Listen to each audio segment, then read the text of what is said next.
প্রেক্ষাগৃহের আয়ের তালিকায় এখনও অপ্রতিরোধ্য রণবীর সিং অভিনীত ধুরন্ধর 2। গত ১৯ মার্চ মুক্তির পর থেকেই ছবিটি ধারাবাহিকভাবে নিজের সাফল্যের ধারা বজায় রেখেছে। মুক্তির ১৮ দিন পরেও দর্শকদের উন্মাদনা একটুও কমেনি। স্যাকনিলকের সাম্প্রতিক তথ্য অনুযায়ী মুক্তির ১৮তম দিনে ছবিটি আয় করেছে ২৮.৭৫ কোটি রুপি। সপ্তাহের শেষ ভাগের ছুটির দিনগুলো আয় বাড়াতে সাহায্য করলেও তৃতীয় সপ্তাহে এমন আয় প্রমাণ করে দর্শকদের প্রথম পছন্দ এখনও ধুরন্ধর 2। প্রতিদিনই প্রেক্ষাগৃহে দর্শকদের ভিড় দেখা যাচ্ছে। ছবিটি প্রথম সপ্তাহে আয় করে ৬৭৪ কোটি রুপি ও দ্বিতীয় সপ্তাহে ২৬৩.৬৫ কোটি রুপি।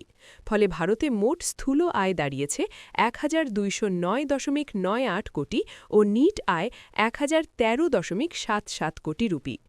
এই গতিতে এগোতে থাকলে খুব শিগগিরই বাহুবলী 2 দ্য কনক্লুশনের আজীবন আয়ের রেকর্ড ১,০৩০.৪২ কোটি ছাড়িয়ে যেতে পারে।